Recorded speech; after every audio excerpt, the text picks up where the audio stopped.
میرے نبی پاک نے فرمایا 3 کام کرو تمہیں فائدہ ہوگا. حضرت عبدالرحمن ابن عوف فرماتے ہیں میں نے اس کا تجربہ کیا اس حدیث کا, اور آپ فرمایا کرتے تھے مجھے اللہ کی عزت کی قسم جو میرے نبی نے کہا حق اور سچی کا ہے, حق اور سچ کا ہے. حضور سید عالم صلی اللہ علیہ وسلم نے فرمایا صدقہ دینے سے مال کم نہیں ہوتا. صدقہ دینے سے مال جی کیا کرنے سے, یہ وعدہ ہے نبی پاک. صدقہ دینے سے پیسے اچھا بتائے نا جی مجھے 1000 میں سے 500 دے دیا تو باقی کتنے رہ گئے, تو حضور فرما رہے ہیں کم نہیں ہوتے. 1000 دے دیا تو باقی کتنا بچا نہیں بھائی. میرے محبوب فرماتے ہیں تو اللہ کے رستے میں ایک دے وہ تجھے 700 گنا کر کے واپس عطا فرمائے گا. نبی پاک نے فرمایا صدقہ دینے سے مال کم نہیں ہوتا, اور فرمایا معذرت کرنے سے عزت میں کمی نہیں آتی. معذرت کرنے سے عزت میں کمی, اللہ اکبر, معذرت کرنے سے عزت میں کمی. اور حد کر دی میرے حبیب نے فرمایا تو رب کی رضا کے لیے عاجزی کر, تیرے نبی کا وعدہ ہے اللہ تجھے عزت عطا فرما دے گا. تو جھک جا اللہ کی رضا, عاجزی اختیار, سادگی اختیار, سادگی عاجزی کر تجھے اللہ. ایک 2 باتیں اس میں شامل, ایک معذرت کر غلطی ہو جائے, دوسرا پہلے عاجزی کی بات سن. عمر بن عبدالعزیز بادشاہ تھے, سوئے ہوئے تھے, غلام بھی پاس آرام کر رہا تھا, مہمان بھی آئے تھے. غلام کی ڈیوٹی تھی ہر وقت حضرت کے پاس رہنا, اور سوئے ہوئے دیر ہو گئی. غلام بیچارہ تھوڑا تھوڑا اونگ آتے آتے سو گیا. حضرت چراغ روشن تھا, کچھ لکھ رہے تھے. مہمان بیٹھا تھا, خادم سو گیا. اب چراغ نہ آہستہ آہستہ گل ہو گیا, بجھ گیا. حضرت اٹھے, بوڑھے آدمی تھے, چراغ صحیح کرنے. مہمان کہنے لگے حضور میں نہ کر دوں, میں نہ کر دوں. کہنے لگے نہیں تم مہمان ہو, مہمان سے خدمت نہیں لی جاتی. اس نے کہا غلام کو جگائیے. فرمانے لگے ابھی تو بیچارہ سویا ہے اور نیند سے بیدار کر دوں. خود گئے, اس میں تیل دوبارہ ڈالا, بتی بھونتی جلائی, واپس آ گئے. وہ مہمان, اب بادشاہ کا مہمان بھی تو بادشاہ ہی ہوگا.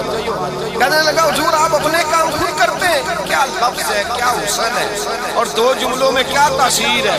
آپ فرمانے لگے ہاں میں اپنے کام خود کرتا ہوں. جب میں گیا تھا تب بھی عمر بن عبدالعزیز ہی تھا, اور جب چراغ صحیح کر کے واپس آیا ہوں تو پھر بھی عمر بن عبدالعزیز ہی ہوں. میرے اندر کوئی تبدیلی آئی, میں وہی ہوں جو گیا تھا. حضرت سیدنا فاروق اعظم رضی اللہ تعالیٰ عنہ فرماتے میں بیٹھا تھا, اور ابھی 3 دن ہوئے تھے نبی پاک صلی اللہ علیہ وسلم کے وصال زائد کو. میں بیٹھا ہوا, 2-3 بچیاں آ گئی, اور حضرت ابوبکر صدیق رضی اللہ تعالیٰ عنہ کے سامنے آ کے بیٹھ کے رونے لگی. جناب صدیق اکبر رضی اللہ تعالیٰ کا بچیوں روتی کیوں ہو؟ تو کہنے لگے آپ خلیفہ بن گئے ہیں. جب سے ہمارے ابا کا انتقال ہوا تھا ہمارا ذریعہ معاش یہ تھا کہ ہم نے بکریاں رکھی ہوئی. آپ روز آتے تھے, بکریوں کا دودھ دھوتے تھے, ہم پی بھی لیتی تھی, بیچ کے گزارا بھی کر لیتے. اب آپ تو خلیفہ بن گئے, کون آیا کرے گا؟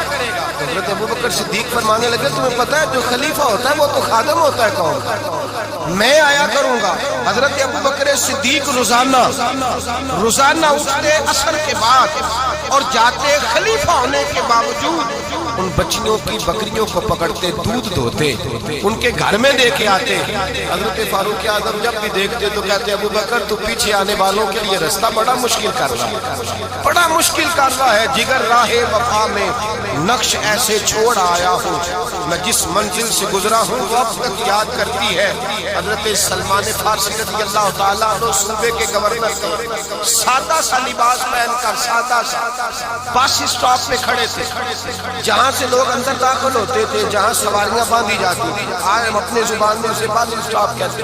باہر کھڑے تھے, کوئی مہمان آ گیا کسی کا, اس نے دیکھا سادے سے کپڑے ہیں, خستہ سی حالی ہے, اس نے سمجھا کوئی کلی ہے شاید معذر, وہ ملازم ہے. کہنے لگا خادم ادھر آؤ, ادھر آؤ. آپ قریب گئے, کہنے لگے میرا سامان اٹھاؤ.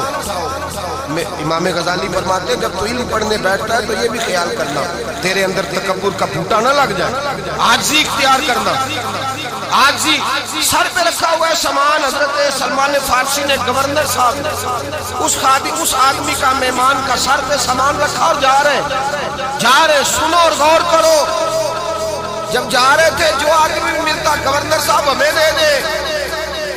مہمان پریشان ہو گئے, کہنے لگے حضور آپ گورنر ہیں؟ فرمانے لگے نہیں, یہ تو میرا دنیا داری کا نام ہے جو ان لوگوں نے رکھا ہوا ہے، اصل میرا نام وہی ہے جو تو نے لے کے پکارا ہے، اصل نام وہی ہے۔ تو نے کہا غلام ادھر آ، آپ فرمانے لگے پہلے میں ایک یہودی کا غلام تھا، پھر رب تعالیٰ نے فضل کیا تو میں محمد عربی کا غلام ہو گیا، رسول اللہ کا غلام ہوں، اور جب میں نبی پاک کا غلام ہوا ہوں تو اس سارے صوبے کا امام ہو گیا ہوں، اصل تو میں غلام ہی ہوا نا۔ دوسرا میرے نبی پاک صلی اللہ علیہ وسلم، ایک تو عاجزی سے عزت ملتی ہے، تکبر سے عزت، وہ جو بندہ جھجکتا ہے نا تیرے نیڑے جانے سے، تو کہتا ہے میری بڑی عزت کرتا ہے، وہ عزت نہیں کرتا۔